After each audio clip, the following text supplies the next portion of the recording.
முதலாவதாக திரு பிரகாஷ், விஜய்க்கு ஒய் பிரிவு பாதுகாப்பு வழங்கப்பட்டிருக்கிறது. பல்வேறு அரசியல் கட்சிகள் தரப்பிலிருந்தும் எதிர்வினையாற்றிக் கொண்டிருக்கிறார்கள். அடிப்படையில உங்களுடைய புரிதல் என்னவாக இருக்கிறது? உண்மையிலேயே விஜய்க்கு ஒரு அச்சுறுத்தல் இருக்கிறது அப்படின்றதுனால ஒய் பிரிவு பாதுகாப்பு வழங்கப்பட்டிருக்கிறதா, அல்லது இதுல ஏதாவது அரசியல் கணக்கீடு இருக்கு அப்படின்னு நினைக்கிறீங்களா? விஜய் தான் பிரிவு பாதுகாப்பு வழங்கப்பட்டவர்களிலேயே பிஜேபியோடு தொடர்பில்லாதவர் விஜய் தான். ஏற்கனவே ஒய் பிரிவு பாதுகாப்பு அண்ணாமலைக்கு வழங்கப்பட்டிருக்கு, சுப்பிரமணியன் சுவாமிக்கு வழங்கப்பட்டிருக்கு.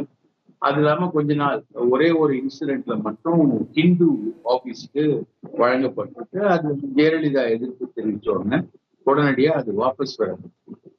இந்த ஒய் பிரிவு பாதுகாப்பு வழங்கப்பட்டவர்கள்ல பாஜக அல்லாத ஒரு நபர் அப்படின்னு பாத்தீங்கன்னா தமிழகத்துல விஜய்.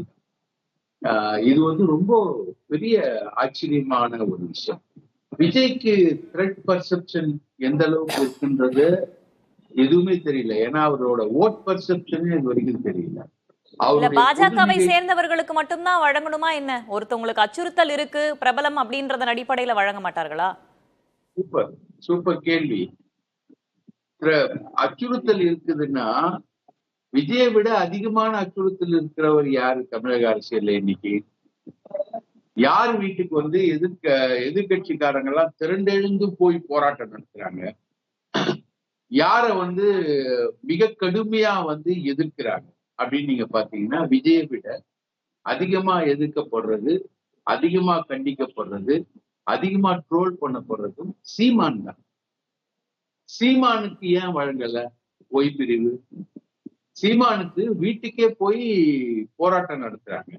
இவருக்கு ஏதோ ஒரு ஸ்பேஸ்ல பேசும்போது முட்டை அடிப்போம்னு சொன்னாங்க, அவ்வளவுதான். த்ரெட் பர்செப்ஷன் ஸ்பேஸ்ல 10 கோடி பேர் பேசுவாங்க, அதுல ஒரு த்ரெட் பர்செப்ஷன் முட்டை அடிப்போம் அப்படின்றதுதான். ஆனா அதை தாண்டி இப்போ சீமானுக்கு ஏன் வழங்கல அப்படின்றது ஒரு பெரிய கேள்வியா இல்லைங்களா மேடம்? சீமானுக்கு த்ரெட் இருக்கா இல்லையா? சீமானுக்கு எதிராக எவ்வளவு பெரிய கொந்தளிப்பு நடக்குது. பெரியாருக்கு எதிராக அவர் பேச பேச பேச பேச பேச எவ்வளவு பெரிய த்ரெட் அவருக்கு வந்துருக்கு. இன்னைக்கு அவருடைய உயிருக்கே ஆபத்தை ஏற்படக்கூடிய வகையில அவர் என்ன பண்றாரு, 20-30 பவுன்சரோட தான் சுத்துறாரு. சோ அந்த அளவுக்கு த்ரெட் பர்செப்ஷன் சீமானுக்கு இருக்கு. அப்போ இன்னொரு கேள்வி, டெக்னிக்கலா நீங்க கேட்க வேண்டிய கேள்வி, இவருக்கு ஜெட் கொடுக்குறாங்க அண்ணாமலைக்கு, அவருக்கு ஜெட் இல்ல, அதுக்கு மேல எக்ஸ் ஒய் எதுவும் கொடுத்தாலும் அந்த பாதுகாப்பை மேற்கொள்றது மாநில போலீசார் தான்.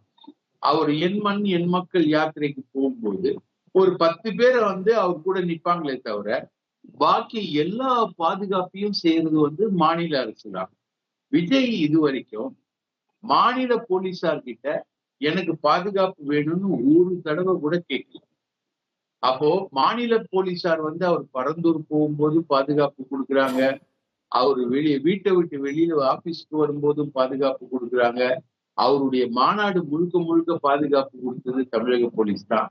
அப்போ தமிழக போலீஸ் கிட்ட விண்ணப்பிச்சுட்டு தமிழக போலீஸ் பரிசீலிக்கல அப்படின்ற ஒரு கண்டிஷன் இவங்க சென்ட்ரல் கவர்மெண்ட் போலீஸ் போர்ஸ் கொடுத்து நாங்க விஜயை பாதுகாக்கிறோம் அப்படின்னு அவங்க சொன்னா பரவாயில்ல. எந்த விதமான த்ரெட்டும் கிடையாது, எதுவுமே கிடையாது. இவர் கவர்னரை பாக்குறாரு, அங்க இருக்கக்கூடிய ஒரு அதிகாரியை பாக்குறாரு, அவர்கிட்ட பர்சனலா இவர் பேசுறதா சொல்றாங்க, சொல்லப்படக்கூடிய செய்தி, கேள்விப்படக்கூடிய செய்தி. உடனே இவருக்கு பாதுகாப்பு கொடுக்குறாங்க. விஜய் ரஜினிக்கு அடுத்தபடி பாஜகவால் தேடப்பட்ட ஒரு ஆள் விஜய்.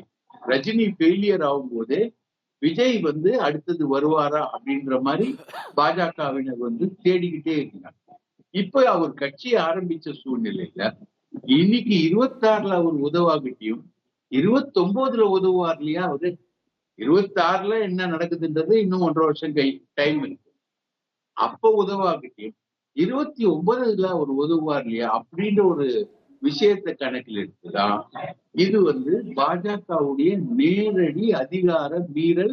இப்போ ஜெயலலிதாவோட லாங்குவேஜ்ல சொல்லணும்னா ஹிந்து ஆபீஸுக்கு அத்வானி வந்து இதே மாதிரி ஒரு பாதுகாப்பு கொடுக்கும் பொழுது நேரடியா கடிதம் எழுதினாங்க. அந்த அம்மா, நீங்க வந்து சட்டம் ஒழுங்கு என்பது மாநில அரசோட அதிகாரத்துக்கு உட்பட்டது, அந்த அதிகாரத்துக்கு உட்பட்ட விஷயத்துல நீங்க தலையிடுறீங்க அப்படின்னு அந்த அம்மா நேரடியா கடிதம் எழுதின அந்த சிங்கிள் கடிதத்துல அது வாபஸ் பெறப்பட்டது. சரிங்களா?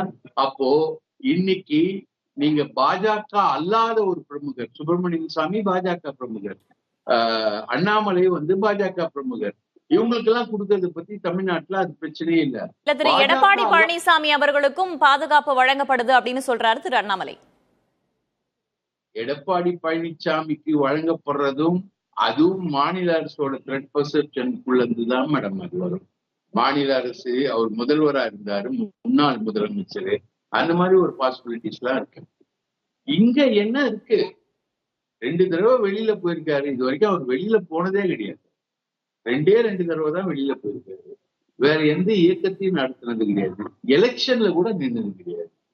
அவருக்கு என்ன த்ரெட் பர்செப்ஷன் வந்ததுன்னு சொல்லிட்டு இப்போ இவங்க வந்து தானாடா விட்டாலும் தன் சதை ஆடும் சொல்லுவாங்க இல்லையா, அந்த மாதிரி இவங்களோட சதை வந்து ஏன் ஆடுது? சரி, பாஜகவுடைய அஜெண்டா என்ன?